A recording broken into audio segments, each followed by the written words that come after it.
Welcome to the Rigdoctor podcast, where I'm giving out remedies to soothe your ailing tone and fix your sick pedal boards. I'm your host, Mason Marangella, aka the Rigdoctor. I've been building rigs for over a decade for many of the industry's top pros, and now I'm giving away all my secrets to DIYers just like you. I'm giving away all my tricks, tips, resources, and easy hacks that I've learned over the years so that you too can build a rig just like the pros. If you want to support this podcast, you can do so by sharing it on social media, subscribing to our podcast, or following us on Instagram, Facebook, and YouTube. You can also support this podcast financially by purchasing one of my products, Vertex Effects, from any of our authorized dealers, or becoming a member of our Patreon page. We have several membership levels as low as $4.99 a month that give you exclusive access to private live streams and Q&As, exclusive deals and discounts on Vertex products, as well as access to new product releases before anybody else. Also, you can get personalized one-on-one phone and email consultations with me, the Rigdoctor. This could be as in-depth as troubleshooting your pedal board with me in real time, or advising you on the best way to build your next rig. As always, I don't want money to be the block that prevents you from having your best possible tone. If you cannot afford to be a supporting member of our Patreon, you can always email us at info@vertexeffects.com, and our team will grant you full access to our standard tier of privileges on Patreon, free of charge, no means testing required. We trust that when your financial circumstances change, you will let us know and become a supporting member at that time. I'd like to thank our sponsors, Blue Microphones, for providing Yeti microphones for us to record all of our podcasts with, as well as our live streams. I'd also like to thank my own company, Vertex Effects, for providing the resources to make all of this stuff happen. If you are interested in sponsoring this podcast, you can always email us at info@vertexeffects.com, and we would be happy to hear from you. In today's episode, I'm going to be speaking with danirabin from Marbin. Marbin is one of my favorite jazz fusion bands, and they integrate a lot of different stuff from gypsy jazz to straight up fusion to blues with a mixture of sort of Stevie Ray Vaughan meets Scott Henderson meets Alan Holdsworth. It's really incredible stuff. Sounds great.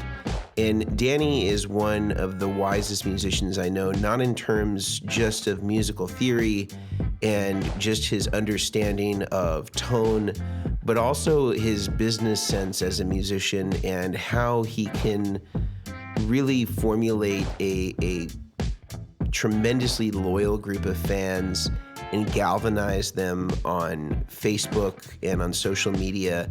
I've never seen somebody of his generation of musicians in the fusion range that can actually turn people out to come to concerts. It's very difficult to do, in particular in the US. And so he talks a lot about his technique of how he's able to galvanize and excite a fan base to actually come to gigs, buy CDs, download from Bandcamp, buy merchandise, and his whole philosophy between him and his band partner, Danny Markovich, both who make up Marbin, and also a lot of his approach to tone, how he gets tones, and then some of the misnomers and pitfalls that a lot of us as musicians fall into when we hear something that we want to go after, and maybe the divide or the gap that we need to bridge in order to really get there, and what the misunderstandings are in that. So he really sheds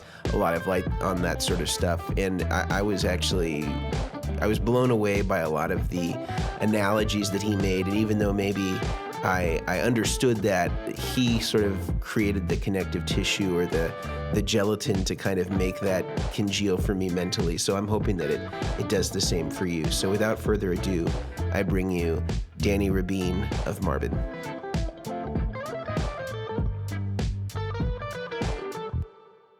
So we are here today with my good friend, esteemed colleague, musician, jack of all trades. I'm jack of very little trades. I'm jack of one trade.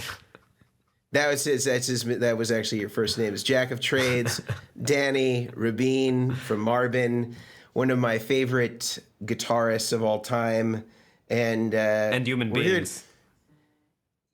I mean, I think of you as a guitarist first, and then human being second. I don't know if that's how I think of myself too. Yeah. Yeah, your guitar playing defines your humanity. Yeah, without it, I would be nothing. Yeah.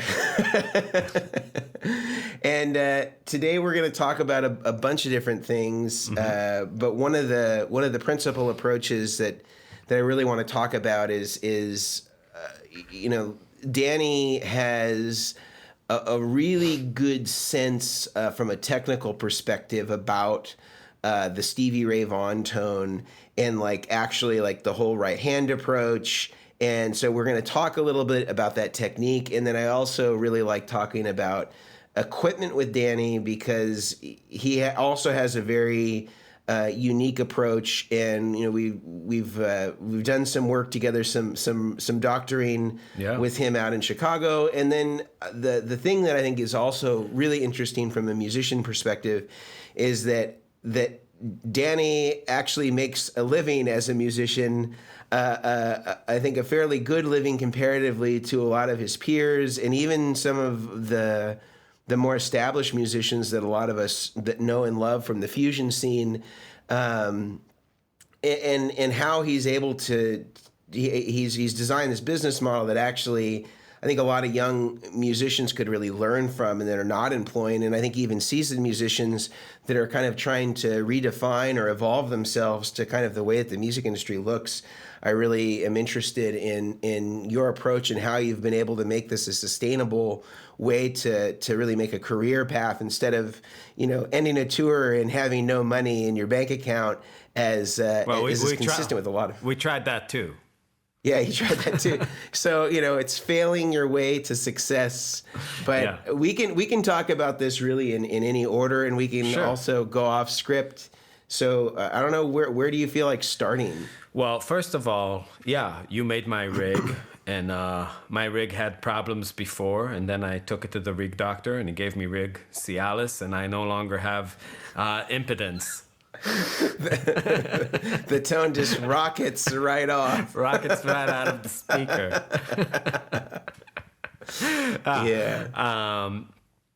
Where to start? Well, I think there's a couple of building blocks here. Yeah. There's a lot to talk about. I think the first thing you said is really the big disease that guitar players have, and I think everybody has, which is what to expect from your technique versus what to expect from your gear, and how to not conflate it. And I think that's really a confusing kind of world because you're listening to records to check out music. And in a record, it's not really easy to know what in the sonic space comes right from the speaker and what comes post and what comes from the mixing board, what comes from, what is your role as an electric guitarist in terms of tone production? How far does it go? Is the gain definitely seems to be your responsibility, but is the verb your responsibility? Is the delay your responsibility? Is the compression your responsibility? And how do you, what's the kind of tone that you present to a mixing engineer? And how complete do you want your tone to be heading into a situation? And I think those are real questions that people that just model their aesthetics listening to records can get really lost in. And I think those were not issues in the 60s and 70s. It started happening a little bit later on. Pretty much like the Bradshaw kind of rig era started this imagination, or that became a reality, that you really need to have a complete tone coming from your speaker that's just kind of record ready. And even people like Jeff Beck, when you read about their tone, when they talk about delay and reverb, they said, the front of the house guy does that. And these days it's unheard of. Like, first of all, you're not traveling with your own sound guy, but it makes total sense if you're in a huge band to have some sort of like amazing like lexicon reverb, or like some eventide unit that costs like thousands and thousands of dollars, that's producing the reverb for everybody. I mean, when you listen to like Pat Metheny's group, he's getting all of his verbs through, the sound guy he's traveling with. He's just feeding it back to him through his monitors, through this very, very nice studio reverb. But I think the players now really try to get everything on their pedal board and have their sound kind of play ready. And that's something worth thinking about, right? It's like that's kind of like a part of the... If that's the attempt, you're leaving very little room for other people to play with your sound, right? If your sound is already verbed up, there's no way for a sound engineer to dry it up. And for me, going to concerts, especially, listening to a lot of the bands that open for us, I always feel that like everybody's playing too wet for the room. And that also a lot of the choices people are making with the amounts of gain that they're using, and also with the amounts of ambient sound that they're using, is a technical crutch. Like, they don't know how to get the right well, that's on two levels. The gain has to do with the gain or compression has to do with a certain kind of feel that they want from the guitar. And the ambient has to do with how scared they are from their sound. So really, what you tend to see, in my experience, is that there are two kinds of electric guitar players, or really three kinds. Ones that have a very dominant left hand, like Alan Holdsworth, Scott Henderson, John Schofield. And those players tend to play with a wetter kind of sound because there's a certain kind of diffusion and smearing that happens when you're using more delay, more saturation, that kind of carries your playing forward. And then you have players that have a really dominant right hand, like El Di Meola, John McLaughlin, and they tend to have horrible electric guitar tones because they're so dry. They're always there's so little ambience in the sound because they want all the articulation to come from this machine gun right hand. And then you have the players that are kind of in the middle, like Stevie Ray Vaughan, Derek Trucks, that kind of utilize legato and right hand in tandem. And they tend to find, and Jeff Beck too, they tend to find this sweet spot where they can really use a diffused sound, and use gain, but not have it be totally overwhelming. So I kind of put a lot forward there. So I don't know what your thoughts on that are, but that's how I see it. Yeah, I think you're a much more technical and trained guitar player than I am. So I sort of I heed a lot of your advice, technically speaking, when talking about some of that stuff. But what I did connect with is this idea of processing guitar tones and the evolution of that, because so much of the 60s, as you mentioned, is sort of the starting point for, electric guitar and using at least some degree of effects. So much of that was recorded live. There wasn't a lot of post-production that was occurring there that would allow for, the guitar tone to be morphed without affecting everything else in the room, since everything was recorded in the same area, instead of kind of recording stuff in isolation and maybe having more control. So, if you wanted to add a bunch of delay to the tone, it would affect presumably other instruments in the room or the way that the recording was perceived. So being able to have your hands and your amplifier sort of be the limit to the amount of effect that you could impart onto the sound, that was the limitation, or that was the threshold. when it moved to rack mount systems like what Robert Bradshaw was doing, you move the mix bus into your guitar rig, and you're able to have control over all of these effects, in mixing them in parallel like you would a studio recording. And I do think that, it put the power in the hands of the guitarist, which is guitarists, we want, to be able to control our sound. But I think at the same time, I think it creates an illusion for somebody who is trying to replicate some of those classic tones. And we learned this really acutely when we were doing this one series of videos called Game of Tones, where we were replicating classic guitar tones and playing it back to a blind group of contestants to see whether they could tell the difference between the original recording and the fake. And we were able to do this because we had multi-tracks of some of these classic recordings, Mark Knopfler and Jeff Beck and stuff like that.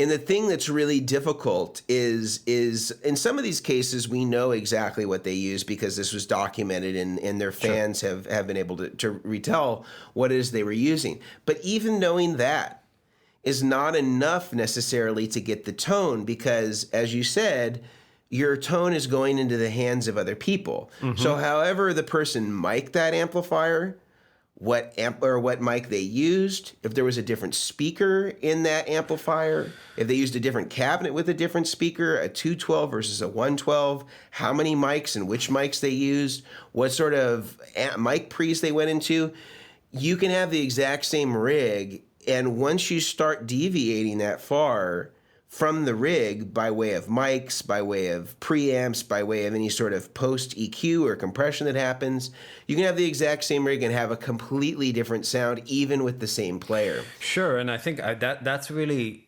that point is why listening to podcasts like this and talk about tone is so deeply dissatisfying a lot of the time because the answer is always it depends, and the variability is so infinite because in one way music is comprised of three big elements, right? It's like if you take that big thing which is music and just logically slice it like in the book we're reading with your knife of rationality into three big chunks, it breaks up beautifully into harmony, rhythm, and timbre. Those are the three big elements that make up this big pie that we called music. If we want to define music, a good definition is Stravinsky. He called it organized sound, right? So organizing something, putting it in place, is what we call rhythm. It's the question of when and where things happen. And we have very good language to describe that. Amateur language would be like minute 3, second 12. Pro language would be measure 2, 16th note 3. But we can triangulate occurrences in music. That's one subject, and it's very manageable. It's very finite, right? I mean, there's lots of options, but we have good tools to talk about it. Harmony is consistent of the relationship of frequency, and we also have great language for that.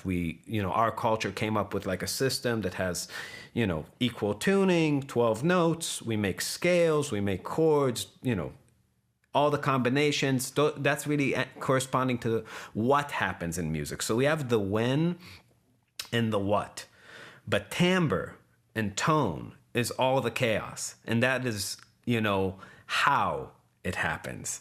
Right? How something happens, whatever, whenever, right? What note, when it happened, but how it sounds to us. That whole thing of overtone structure, of, the words, even the words that you use to describe tone are so elusive because you have to have defining moments with them to understand them. I think a lot of the people, when you say something like bright or dark or honky, and it's like, what the fuck is honky? It's like people just don't understand it's like it's a word, sure, but like how does that relate to like a guitar sound? And like a lot of time actually in the studio, I found out that like the way I'm using words is not necessarily how the mixing guy understands them. You know, like, sure, bright and dark, people understand that it has to do with like EQing the top and the bottom.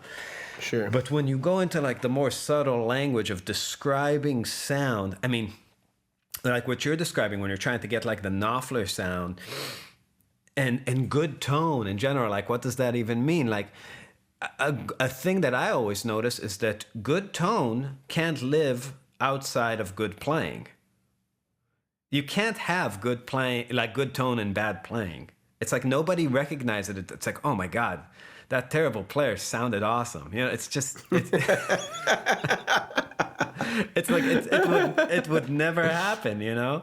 Right. So if it can't live in bad playing, you know, then it's like, in one way, it's like, what are we talking about? And whenever you find these good tones that just kind of like do this, what they really mean, and I've noticed this with people, is that there is some sort of pleasing, usually rhythm that happens from one note. Like a delay could be a good tone if it's like doing some rhythmic thing, like it's like, oh, that's a good tone, right?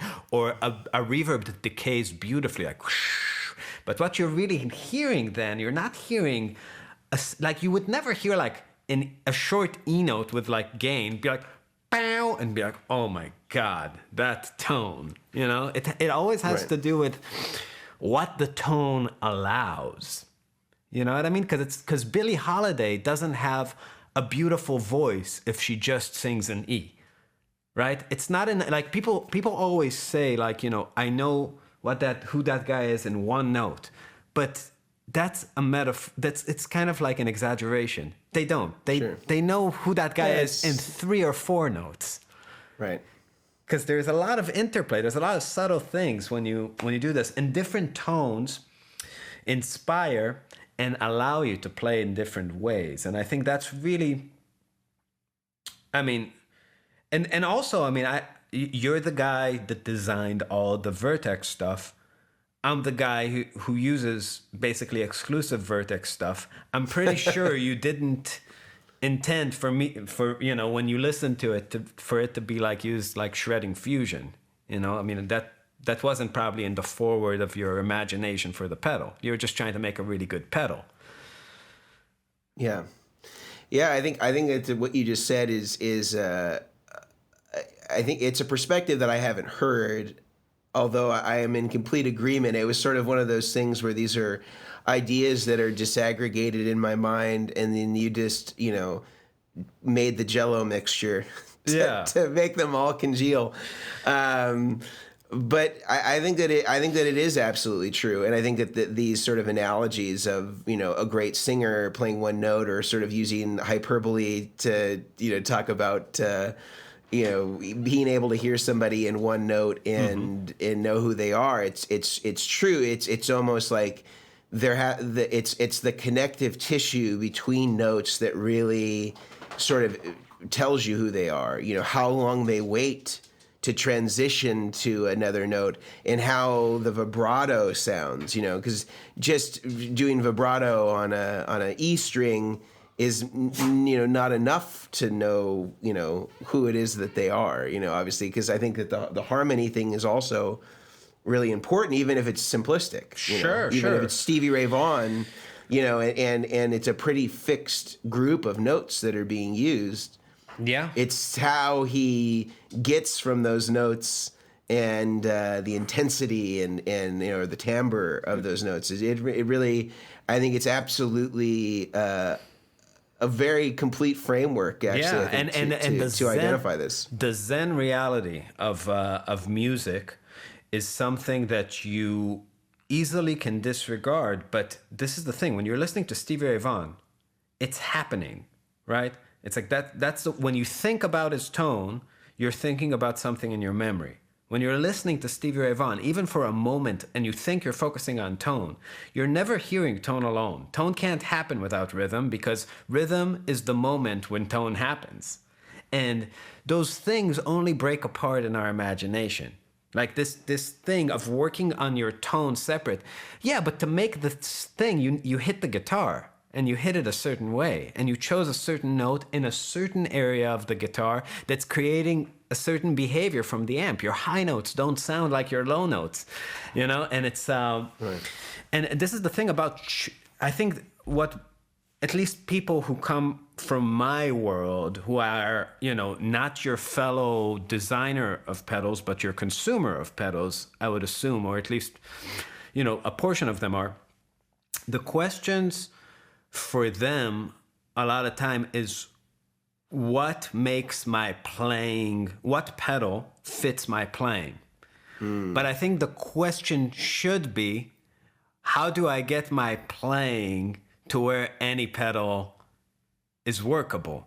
Because good technique has to do with getting the sound out and treating the guitar like an acoustic instrument. Now, I grew up playing a pod, you know, that was my first gear. You know, I had the red, like, thing that looked like a kidney bean. Yeah, exactly. Yeah. Like the kidney bean thing into computer speakers. That was my first rig. And I had this sound that was like all the gain maxed out with an insane amount of reverb and delay. And I would imagine that I'm Sean Lane, just like, just shredding, right? And through a Van Halen guitar with humbuckers, like high output thing. And that was like me at 15. And the first time I had a real amp, I really had, like, I plugged in. I was like, what the, you know, it's like just nothing came out. Nothing. It was horrible.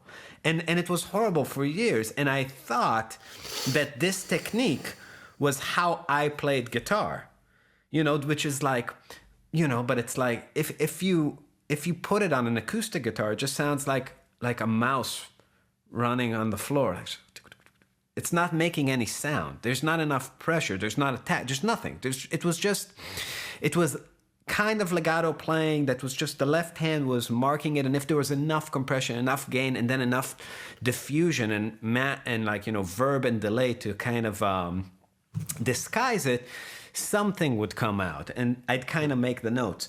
And I think people who are trapped in this tactile world that, you know, people like Axe Effects, Fractal, Camplers produce, and then start getting into tube amps and into analog gear and are looking for a similar response, are always going to create a situation where they eliminate all the dynamic range that an electric guitar has, because you have to just crank the compression, you have to have a gate, you have to have too much delay and too much reverb to hear the separation between notes. So, you know, you're smearing it to accommodate the way you learn to touch the instrument instead of relearning how to touch the instrument. And when Stevie Ray Vaughan is the gold standard, a guy who's a monster at picking, just, I mean, listen to him play a 12-string guitar on the MTV thing.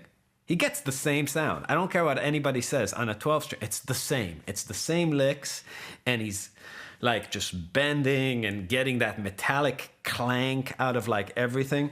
And I mean, you were asking about the technique, and you know, it's very similar to gypsy jazz in the sense that most guitar players have this motion with their wrist that's kind of like side to side, like you know, this thing, I don't even know what to call it. But when you look at people, and for bluegrass and stuff like that, it makes sense, you know, flat picking, all that stuff. But when you're playing, you know, older styles of music, the way people played oud and the way people play gypsy jazz, there's a technique called the rest stroke technique. And the whole idea is that you're rotating this bone with a very loose wrist that acts like a paperweight to create momentum. And what you're doing is you're cutting through the string and resting on the next. And when you look at Stevie Ray Vaughan, it's like, you know, definitely when he's playing chords, this is definitely the motion. Hendrix too. But even when he's playing single notes, a lot of times that super, you know, playing like 11s to 13s to where like the string, the reason to do it isn't the sound you get from the string, it's that the string isn't a noodle, it's the resistance. You know, because if you hit a 9 like that, basically the vibration pattern is so wide that it's not really popping back into center fast enough for you to hit it again. It's kind of slippery. It goes away, right? And you're maxing out on it, on the vibration, on just the range. The string is basically clipping. It's a maximum oscillation. But when you're doing this with like, tiny, like, it's also like the 13th is a myth. Like, it was kind of like a hybrid set, 13 set on the outside, 11s in the middle, and E flat. But regardless, when you're playing this way, you get this metallic kind of response, very slappy, that's much more the sound than any sort of setup. I mean, I've seen people who like spent insane amounts of money to imitate the rig of Stevie, and then you see their technique, and it's cute. They're like old grandpa touching I'm playing like Stevie. It's like, it's like, just look at him. He's murdering the stuff. Like you're touching it like a baby. You know what I mean? So manhandling the guitar and understanding the motion mechanics is a very, very integral part of getting whatever sound you're in. And just that's just observing the physicality of the players that you're looking at. Right. But yeah, I mean, on that note, I will say that gear does play a part, but it plays a part. I mean, it's kind of like when you go to the store to buy a TV and somebody like shows you like a 4K top of the line thing, and then the thing you thought was awesome 10 years ago, like the big screen, like whatever resolution that is, and then they show you like a few receivers, and like, oh, it's that kind of thing. But guitar players don't understand. It's like you're making the movie. You are not in charge of sharpening the image.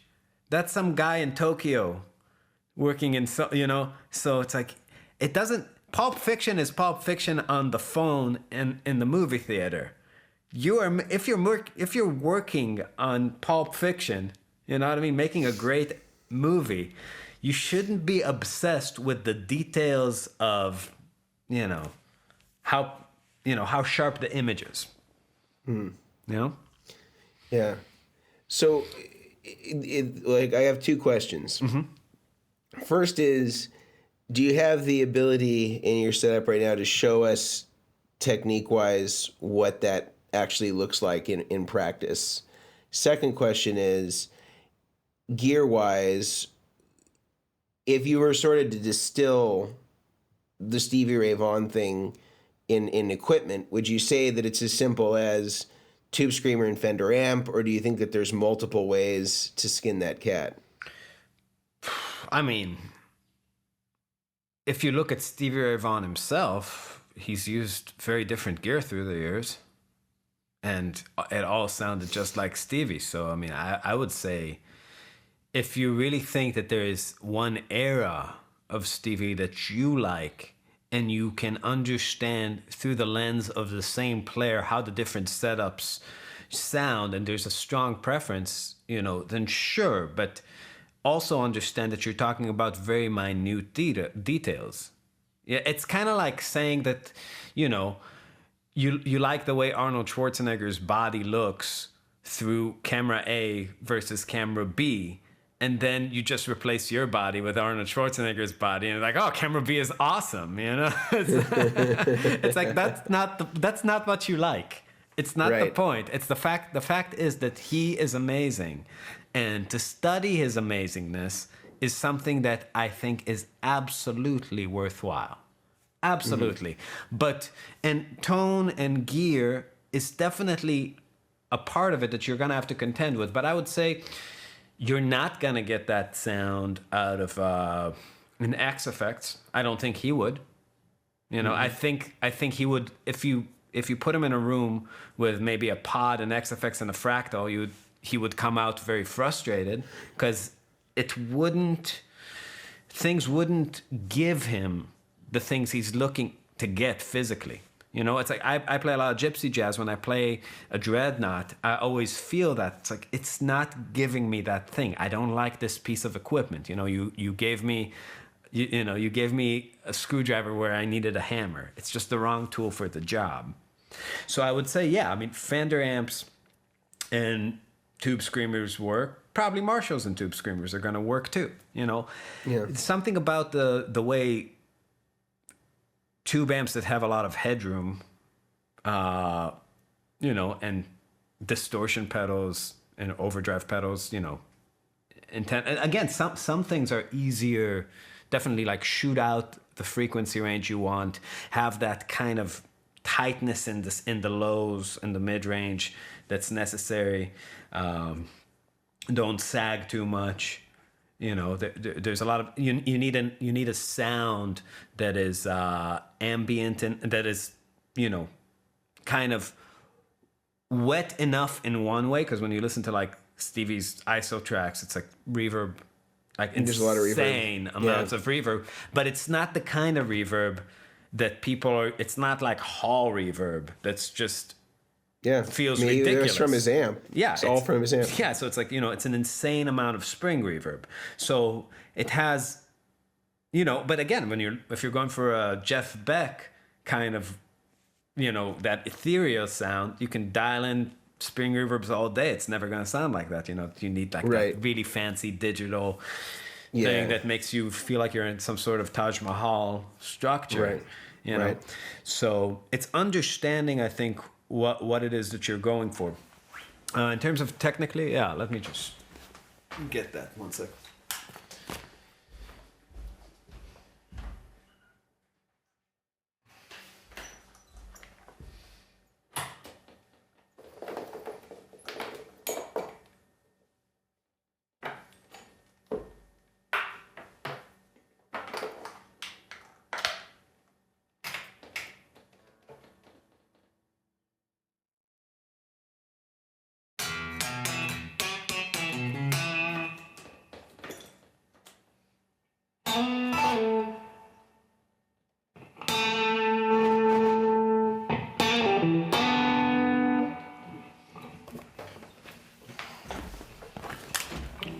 Yeah.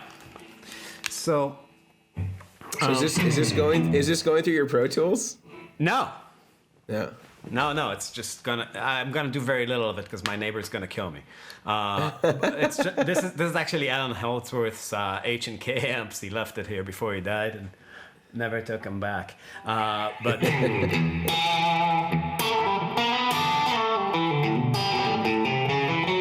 So I mean, again, it's like it's the pinchy stuff. What I'm talking about specifically is just getting those.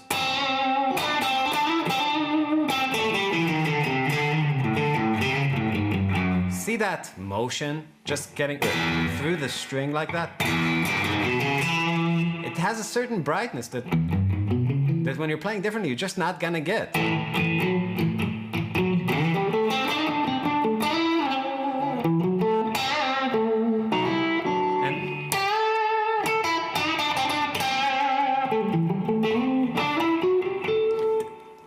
It's a different kind of way of touching that produces a really different kind of result. Yeah. I mean, I have to imagine with his right hand technique that his hands are just always chewed up, because his attack on the right hand was so aggressive. But this is the thing to understand. This motion is much looser because you're using gravity. Here, you're always using your musculature, right? You're always moving with this tiny muscle.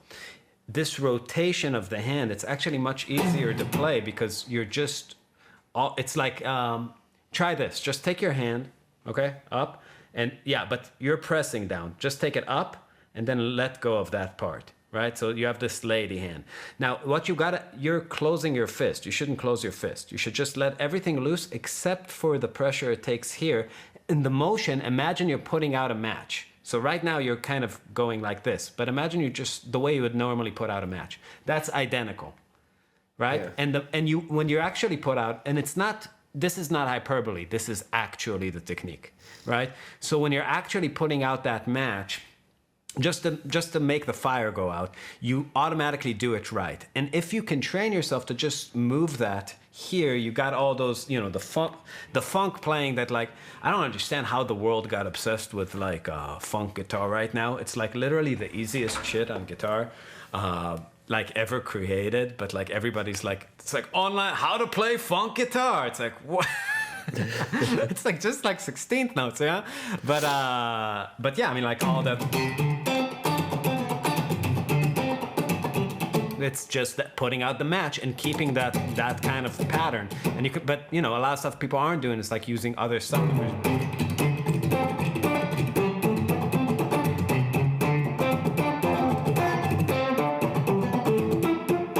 So, you know, and Stevie has a lot of that. Right. Or like. So that kind of thing, it's very easy, very loose kind of technique, you know, but also when he's playing like that. Dun, go, go, go.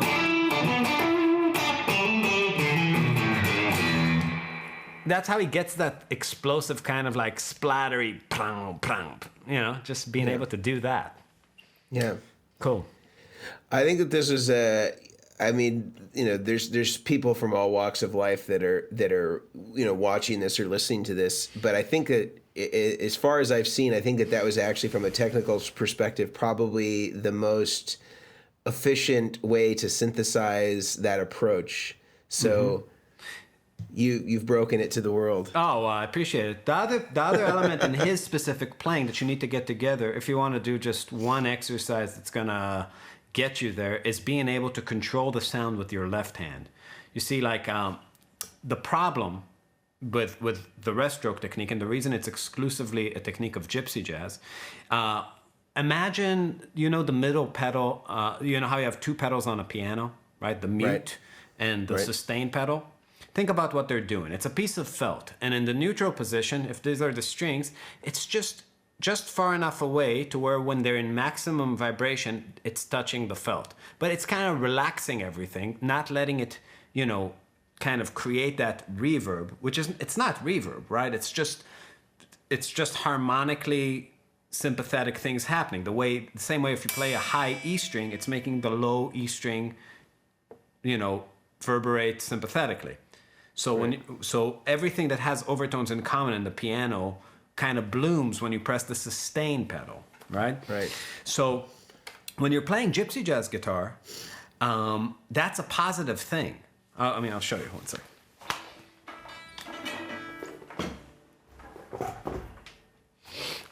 So if I'm playing a guitar like this, the way I'm playing lines is actually going to, I'm not going to mute with either my left or my right hand, but it's going to create that same piano style reverb. Hear that?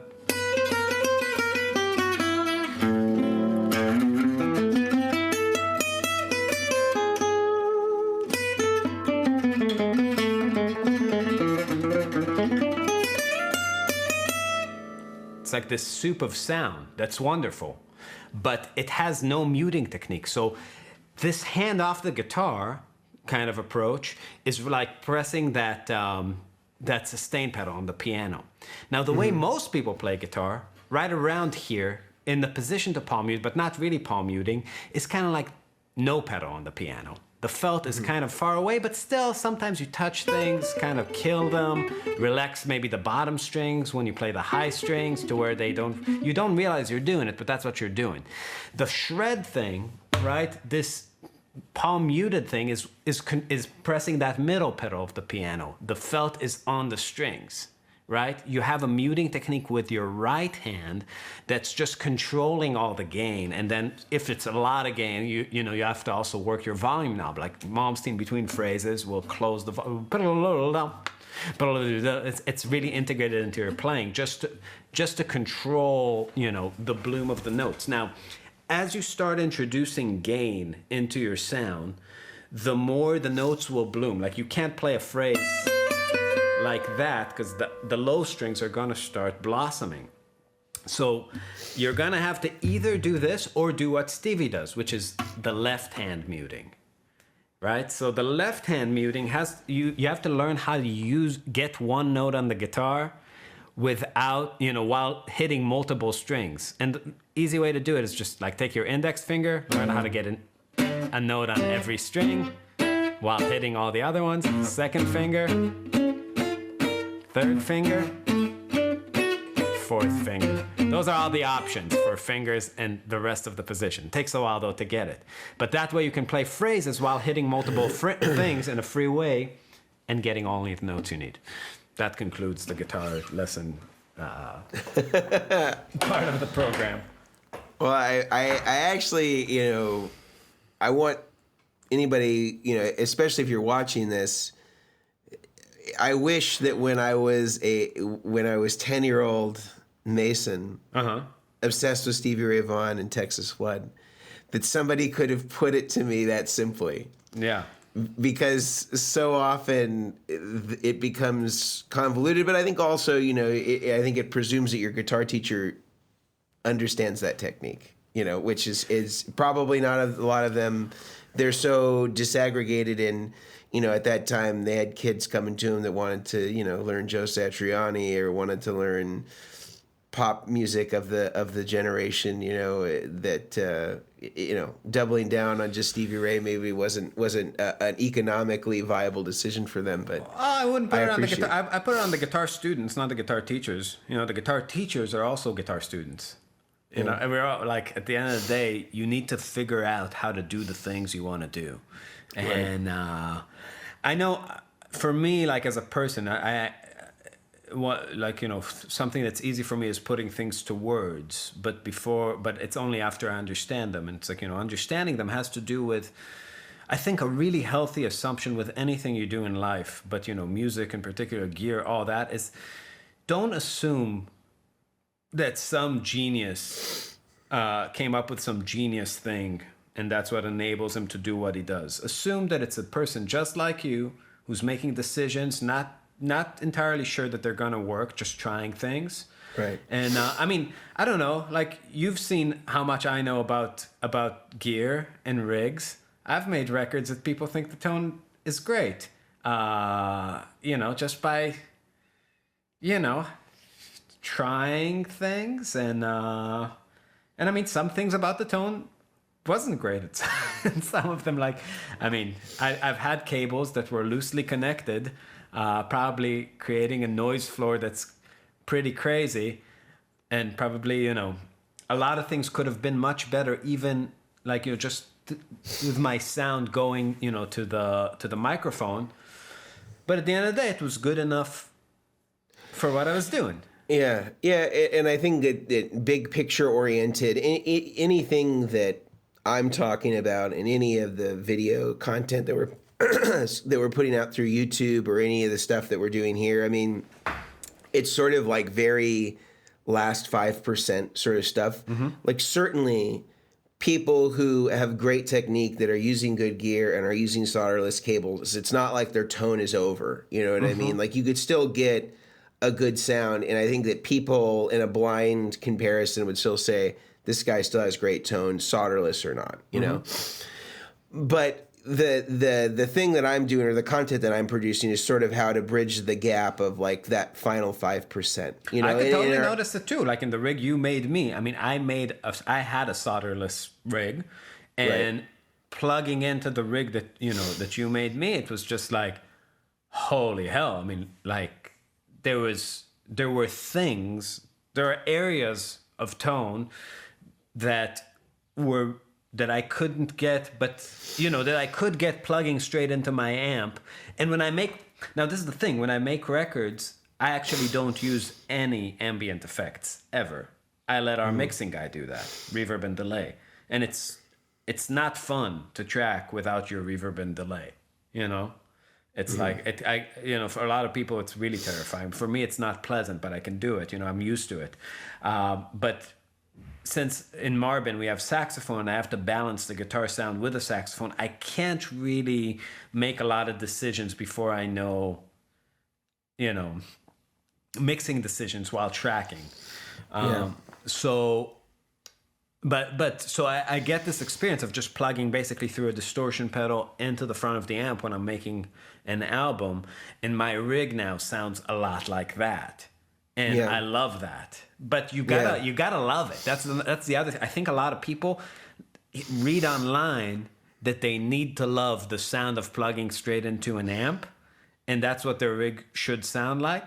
But then when they correct all the loss in tone and actually get that kind of feel, if they succeed to follow your instruction, they get a rig they hate because they're absolutely butt naked plugged to the front of the amp, which can be terrifying if you don't have the control.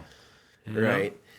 Yeah, I mean, it is a different thing. In one of the podcasts that I did with Steen Skridstrup, who's like kind of the Danish, sort of like rig builder, sound designer extraordinaire.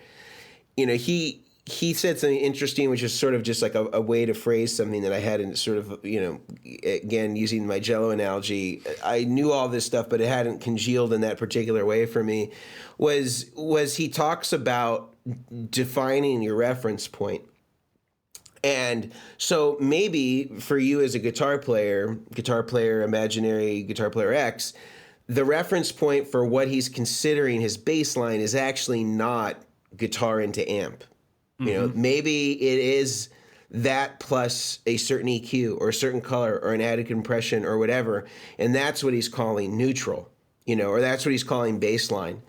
And I think that a lot of guitar players have not established their baseline, or they're calling their guitar plug directly into amp their baseline, but they actually haven't experimented really playing with that tone to know that either they don't like it, or that it's too revealing, or that it's too unforgiving, but they want what they believe to be that sound without really using that reference point as a checkpoint for themselves. Sure, or balance.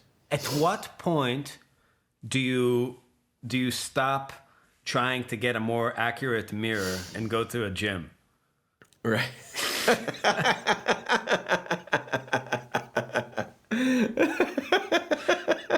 That's all I'm trying to say. Yeah. At what point do you have this revelation that it's like, oh, it's just me. It's me through a dirty mirror. It's me through a less dirty mirror. Oh my God, the mirror is spotless. I am disgusting. I am hideous. I need to get my ass on a treadmill. It's like, oh my gosh, that is. I need to use this analogy. So that's all that's happening, though. It's so clearly that. What is tone? What is this thing you're getting? You're getting the reality from the speaker. It's like, and what kind of reality? Well, the reality of your playing. What you're putting into the guitar. Again, through filters, right? It's like, this distortion just makes people crazy. It's real. I think it's another gem that I will in all likelihood use. That you'll cherish. I will. We've pulled out a few in this one.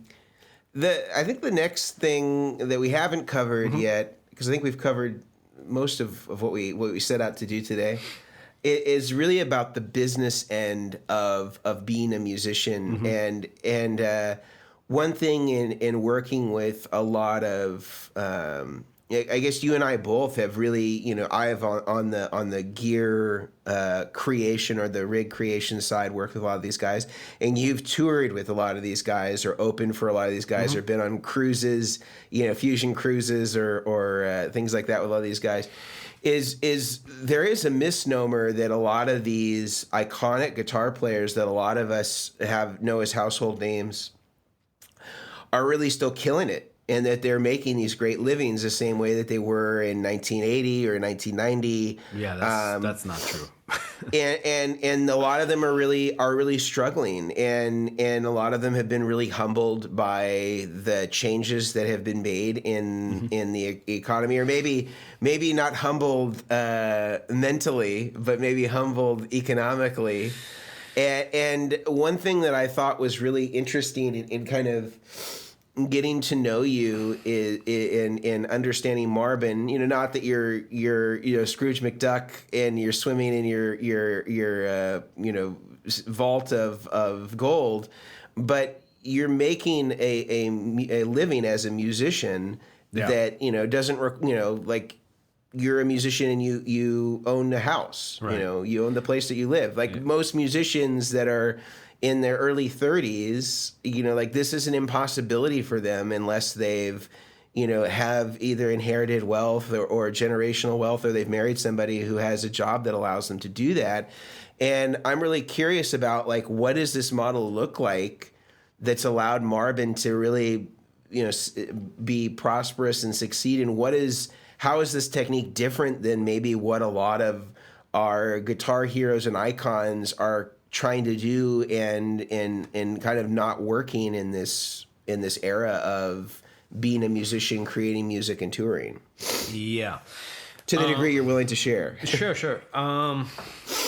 Okay, well, it's a complicated, it's a long kind of tangent. I will say that the big thing that you see with the more known guitar players is that they are now getting to lie in the bed that their managers made for them.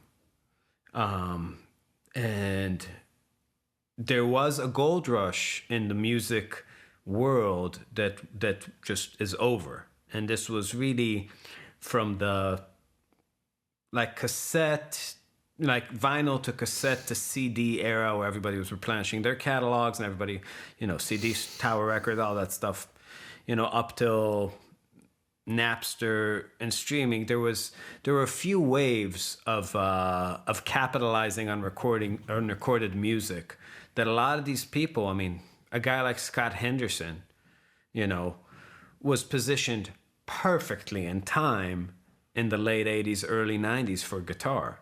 Just, there was Alan Holdsworth too, Van Halen, all the Shrapnel guys. It was a real golden era of guitar playing where there was just a lot of money, a lot of opportunity, and managers were able to sell to musicians. The world was like that too. You needed managers, but they would also really sell this idea that your time is valuable and you should do art with your time and let me handle the business. And everybody jumped on board. And I think that's a very hard habit to kick.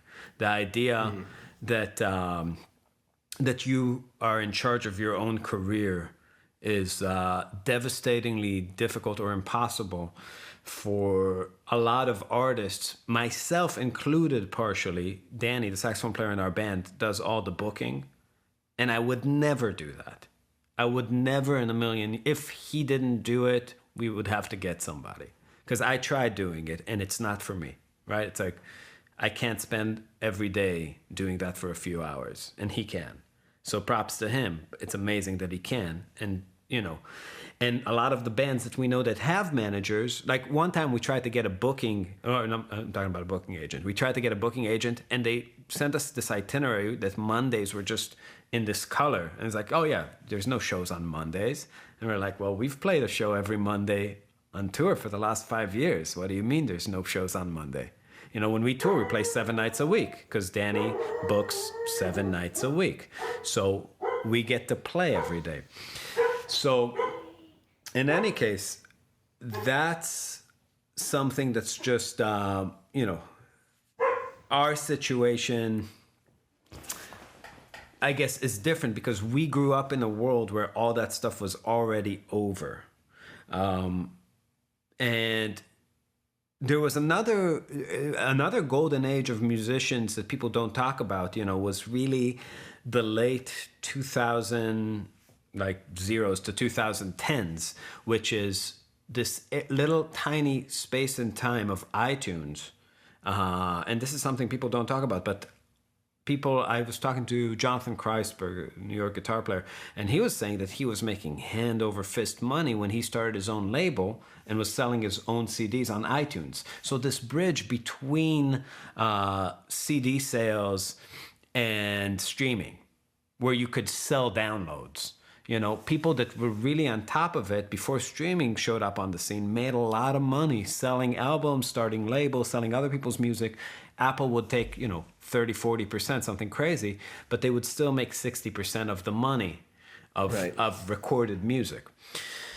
That's all over now. So the question for us was how to structure our lives in a way that would allow us to survive it. And for the first 6 years, we were touring 250, 300 nights a year and barely surviving.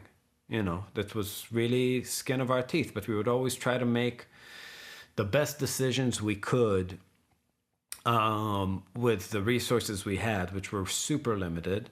And at an early stage of trying to be on the road, it's much more about cutting expenses than increasing your income. Because there's just nobody knows you, and for us, really nobody knew us. We're not from the States; we're from Israel, so we couldn't even rely on friends to show up to gigs, and we just would tour everywhere. And we built it slowly and kept making albums and selling merch at shows and doing this, and eventually, I found my niche in in this world of what to do for the business, which was really more on the marketing side of it and being interactive with our audience. And this happened, with Facebook Live. I was really on top of it since the day it started.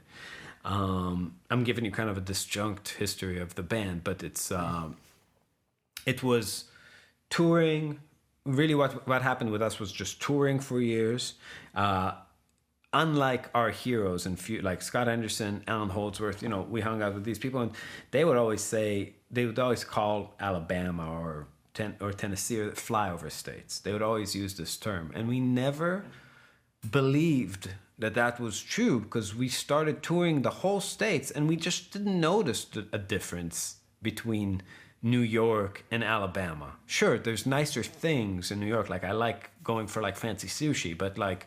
Even that now is everywhere. But back 10 years ago, the coffee was better. Some art things were present that aren't present in small town America. But our shows, the people that showed up, there were fusion people here and there were fusion people there. There was no such thing anymore. I think phones and everybody kind of being fed the same information online, YouTube, all that stuff created this uniformity in culture that's just, at least in the States, was pretty equally dispersed.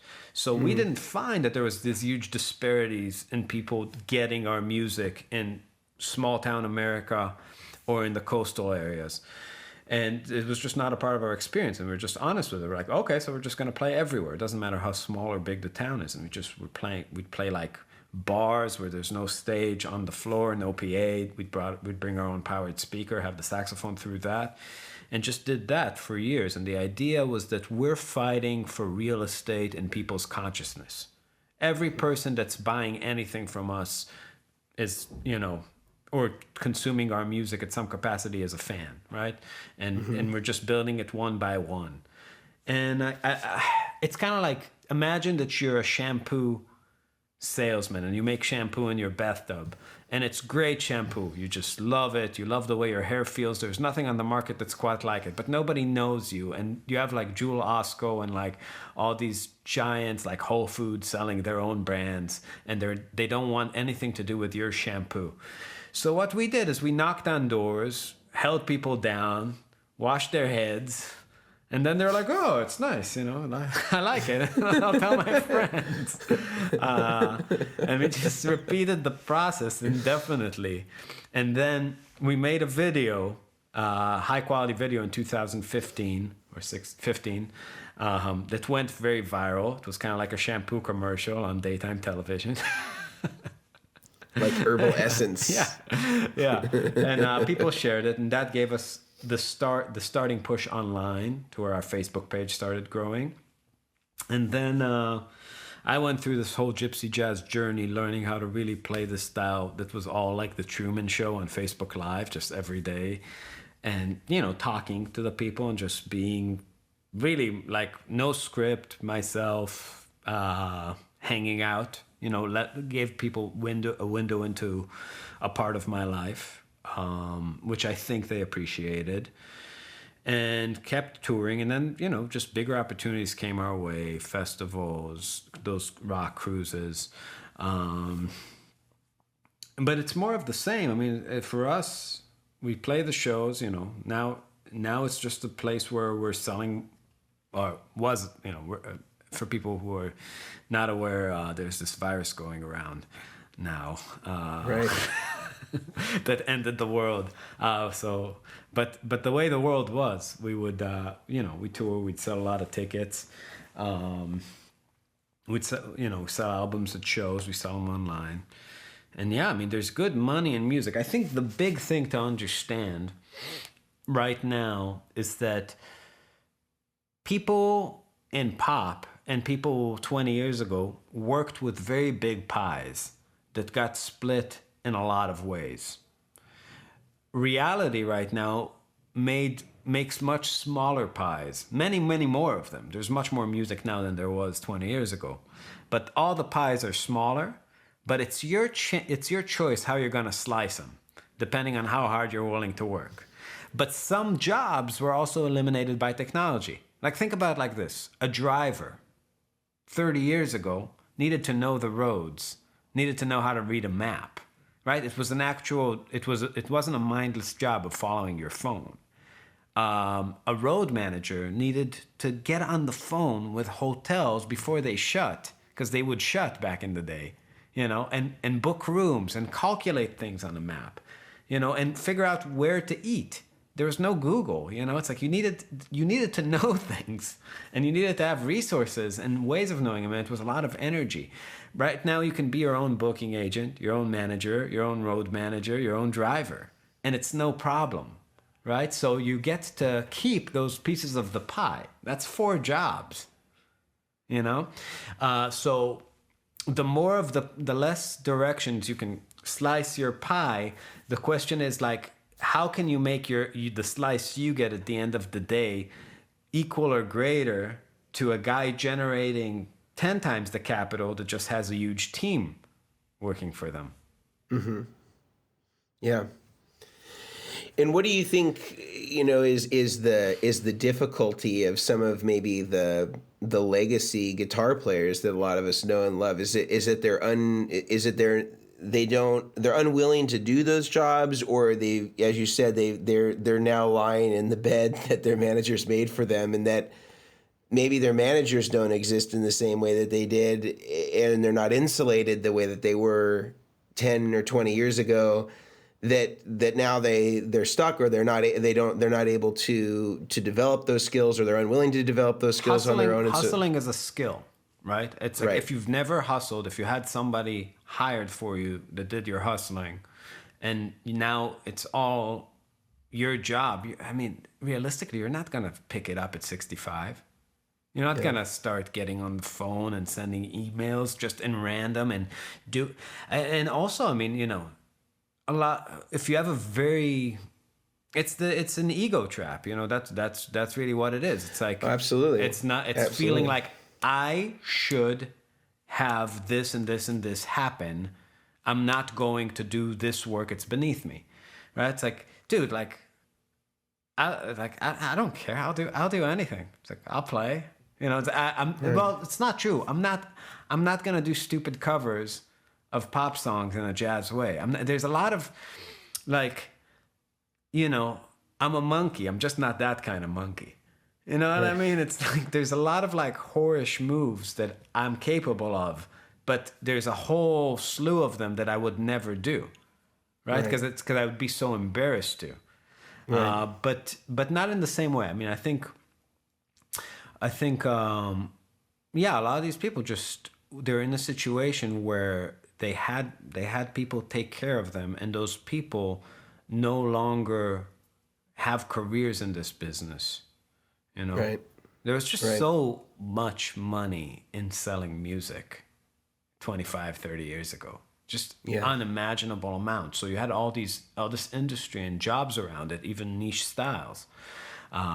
Yeah. Yeah, but now you just have to be self-sufficient and just creating a Right. new dynamic. Yeah, and I can understand it's really hard to do that in a way that feels dignified to somebody that has relied on this particular model Yeah. for a long time.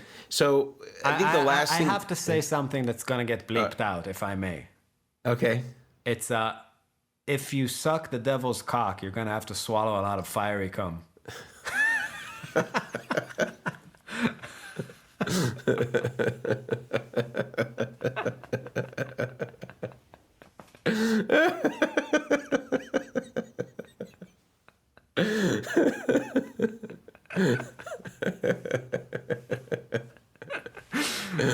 Is that straight from the mind of Danny Rabin? Pretty much. Yeah. Well, I think the last question, if I may, that I'd like to finish up on is, what advice would you give to either somebody who's finishing their last semester at Musicians Institute or Berklee College of Music, and they're about to embark on what you did? What would you say that your initial advice would be to them, and equally for if a legacy guitar player is listening to this, and there are a few that are, and I don't presume to know all of their positions, but what advice would you give them if it is somebody that's 65 and whatever they're doing is not working, they need to reinvent themselves? What would be your advice to those two different people in those two situations? Well, I mean, the 65. Let's start with the second part. I'm in no position to give the 65-year-olds. I have a lot of respect for all the people who have made great music and built this kind of thing. It's the ground that we're all standing on. The reason that we have an audience and an industry. John McLaughlin's and the Miola, the Scott Hendersons of the world paved the way. Yeah. Regardless of how cushy the world used to be in one way, they still had to do a lot of work, and they did all the artistic work. I have no criticism, and actually I have no advice, because I can't imagine. I don't think that they, at this point, they have we just developed differently. We developed in a world that we're like the lizards in the desert that just can survive without water. Like, I bit a cactus last week, I'm good. Just Yeah. that was like our vibe. But they grew up with money. They have bills. They have mortgages.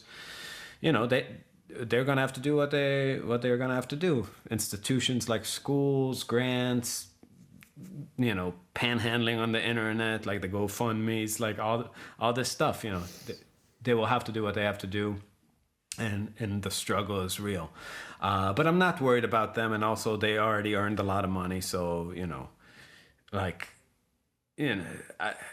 some of these people just had festivals that paid and yeah, I know some numbers of some people. It's like they make good money. It's just relative to the life situation they got to.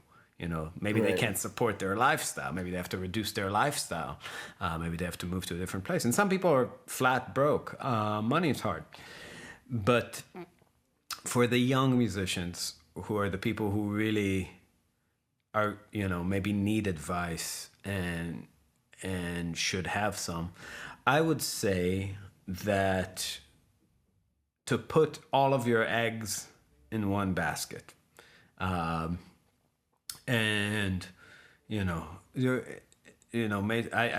sent you that book, Zen and the Motorcycle Maintenance. Are you making good headway? I'm halfway through right now. Okay. So in the beginning, you remember where he talks about ghosts? There's a part where he's talking about what ghosts are. His kid says that he had like a Native American friend who believed in ghosts, and then he's trying to explain what ghosts are. And in music, or in life really, a ghost is, or let's start with mythology. In mythology, a ghost is what you get when you don't bury something properly, when you give something the improper burial. And your dreams can very easily become the ghost of your dreams. if you don't bury them properly. And you bury something properly by trying and failing. And if you really try to do what it is that you set out to do, which is making records, being a great player, having a career, being a great player, having your friends think you're a great player, having 10,000 people think you're a great player, having the world think you're a great player. I don't know what it is. Could be anything, you know. It could be juggling, you know. But whatever you want to do, just do it for real. Put all the energy it takes. Do your best.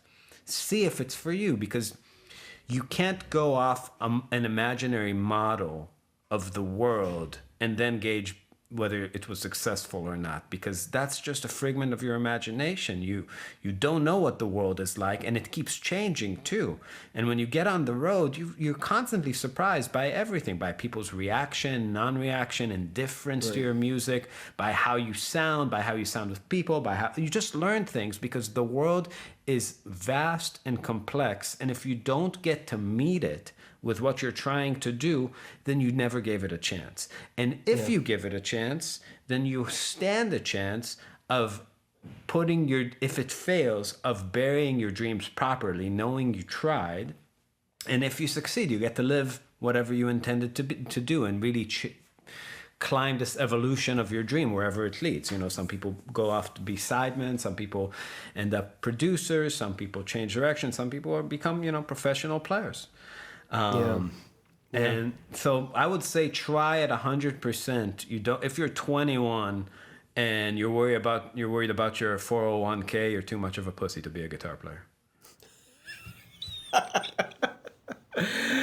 I mean, it's. I think this is pretty much analogous to. I mean, anybody really in life. You know, it's. You've distilled it in a musical context here, but.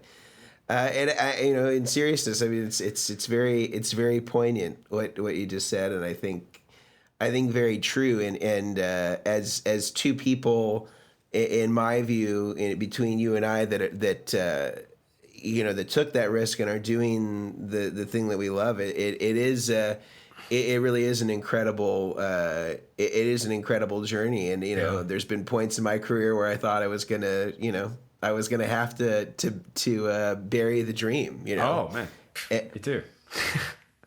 and so it actually is a really, I think, apt analogy to speak in those terms. And I think that hopefully anybody listening to this that's on the precipice of what's next, especially, I can't imagine trying to graduate from college right now in this time, you know, to figure out what's next, intense. Because specifically in this time, I can't even imagine. Yeah, but I do have hope for you know, you and a lot of people, because you have adapted to a lot of different things. You know, like you're able to figure out how to transcend. We'll see. I mean, I think right now we're in an interesting time, and I'm optimistic about it, because you see the world getting split into two directions, right? And two facets for music and art and everything. And one of them is shorter and shorter attention, like Instagram 1 minute video kind of thing, with a very specific edited thing where people totally accept the fabricated. You know, it's kind of like.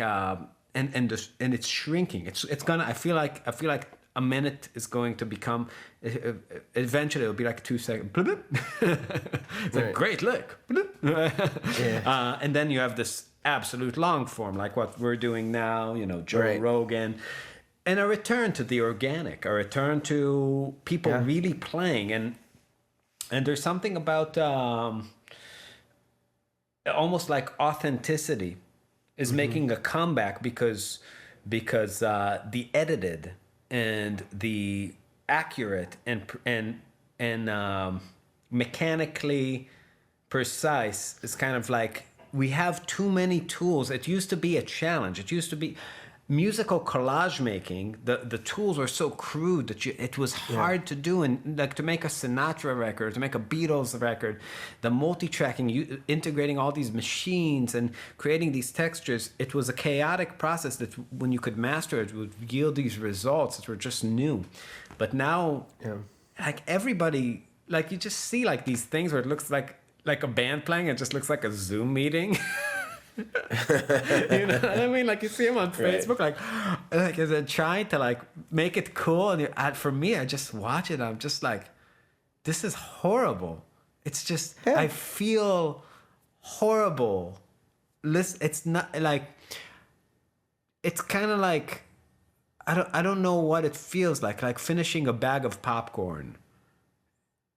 It's like, you know what I mean? And you got all the hard kernels at the bottom? Yeah, well, I mean, it's just like you did it and it's salty and you feel kind of gross and you're never going to remember this meal or this moment. And all it did was kind of like it was crunchy, but you regret it. Yeah. And it's like, it's just bad, you know? It's bad and it's easy. And like, it's just this return to substantive. I feel it. Like, I feel it personally. I listen to Sinatra. I listen to Nat King Cole. I listen to Django. I want a meal of sound. I want hearty, like, deep, like somebody who, in the way they sing, in the way they play, I see a history. I see underneath it a world, you know? Not just in this, like, it's just, it's so... Like I don't want small and accurate. I want huge and deep, you know? Yeah. Yeah, it's I think what you're saying about the 1 minute thing with Instagram and then the consolidation of the minute attention span. I think that's already sort of happening in a way with TikTok as a parallel I don't even know medium. what it is. Am I too old? No, I think it's probably like what legacy Facebook users felt about Instagram when it first came out. Is that it was this kind of more abbreviated version that was similar to Facebook that kind of consolidated the format, especially when it came to video content and things like that, where you excuse me. Where you could, at least initially for videos, I think you had a limitation to 30 seconds or 20 seconds or something like that, and then that was expanded, of course. But TikTok is similar in how it's doing it. But I think a lot of this stuff too, also, you know, the art of perfection on Instagram and sort of the polished aspect of it. You know, I think a lot of it too is that we're not really trained. You know, as musicians, but I think generally around receiving negative feedback, around failure in a public space, you know, to the degree to which, you know, Instagram is public or we perceive failures there to be the same as somebody knocking on your door and telling you to your face that you suck or whatever it is. It is that our sort of socio-emotional immune systems are not cannot tolerate public failures in a way where we're able to learn from them. And I think a lot of the things, as somebody who has failed publicly and had some black eyes there, I think it does teach you a lot about having some emotional resilience to stuff like that and being okay with maybe. You know, like I think that the fact that you do so much live stuff where it's really about playing and not just trying to show a mirror image of yourself in the best possible way that is really refined. That I think that it actually I think it demonstrates the reason why you've had so much success on social media. Yeah, I mean, I think because there is a realness to this, just like the same way with Joe Rogan. There's a realness to his podcast, and whether you agree with his philosophies or his opinions, he's okay with looking bad. Sure, And I think making mistakes. Also, an advantage of not putting makeup on your flaws is that you get to confront them and work on them. You get to do that.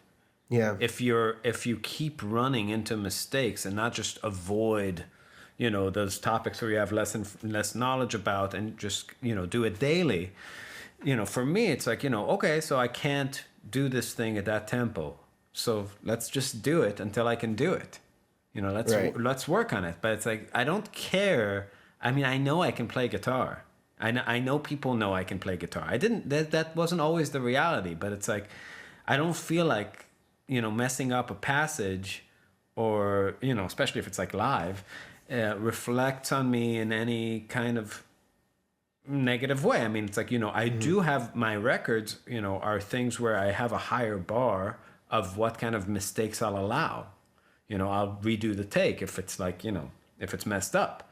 And I do mess up in the studio, it's not that, but like, that thing has my stamp of approval. But I just feel like, we're already at an age where everybody knows that everybody can edit. So it's more exciting to see somebody who, is using editing tools in a moderate way to where the in-time vision of things has as much weight as the planned vision of things. It's like we were just in an age of speech writing for a very long time, and we're approaching another age of talking. Right. Yeah. Yeah, I think our emphasis is always on or at least we're trained to have emphasis more on the final product and less on the process. Yeah, but jazz is music that the process is the final product. Yeah, well, I think though that it's as you kind of talked about earlier. There's been in music, there's been sort of a collapse of a lot of different things, and I think that if your interpretation of jazz comes from the lens of Instagram, that may look very different than what a jazz musician that's been making a living at jazz that's been doing that, because there's a synergistic element. It's if your impression of how a woman looks comes from the cover of some Vanity Fair magazine, where they photoshopped some ribs out. And your whole aesthetic of beauty is fictional. And if your idea of jazz is these perfect voice-led 30-second note lines that happen for 19 seconds, it's like you go to a gig, that's not what you're hearing. Some players play like that at points, but it's like, that's not the point. It's like, I mean, again, that stuff is great, but it's just one thing that happens. The real idea of this kind of music is that time is integrated into it, meaning that 1 minute of played music equals 1 minute of music. Like the way the time is going and you're along for the ride. Composition, one measure could be set on for 2 months. One bar in Pro Tools could be manipulated for an indefinite amount of time. The time isn't just kind of a continuum. And I think that's the level of commitment that music like jazz presents, that it's live and it's open and it draws people to a moment, and the moment is sliding and you're sliding along with it. Yeah. And you get to see people making choices, painting on time. Yeah. Well, I think we kind of covered the gamut. We got kind of good and abstract there at the end. Just as let's wrap up. I'm good. Just jazzes. But Danny, I supremely appreciate your time and also the advice that you gave. We covered a lot of ground between guitar tones, Stevie Ray Vaughan technique, making a living as a musician, and then getting into maybe a surface level philosophical discussion at the end there.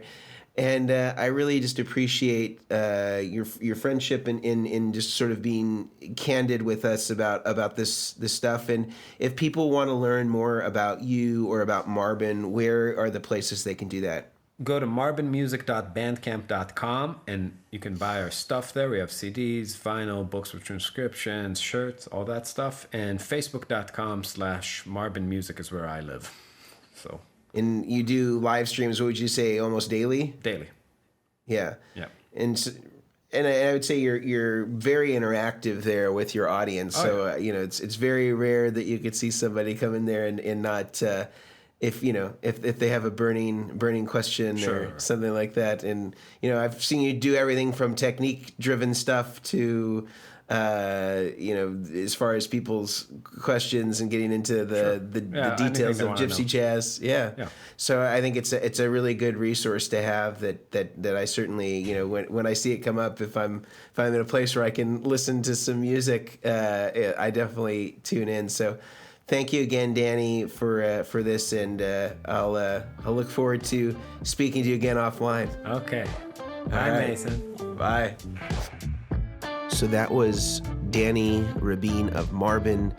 What a excellent talk and a great time to get to reunite with my buddy Danny. Danny's helped me many times at Sweetwater, as well as been the guinea pig victim of the rigdoctor when we were working at Bestronix a few months ago, and allowed us to do his rig there.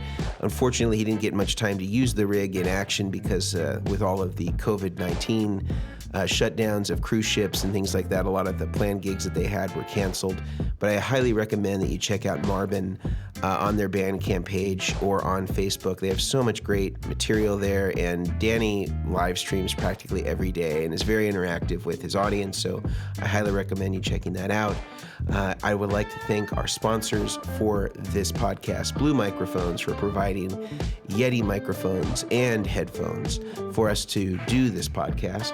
I'd also like to thank all of the people that are responsible for making this happen on the back end. This is none other than Hunter Harrison, who mixes and edits this podcast, as well as Mason Mejia for co-producing that. That's different than me, Mason Marangella. I just like to hire Masons. And Tim Marco for all of the music. Until next time, I am Mason Marangella, a.k.a. The Rigdoctor. We'll see you next time.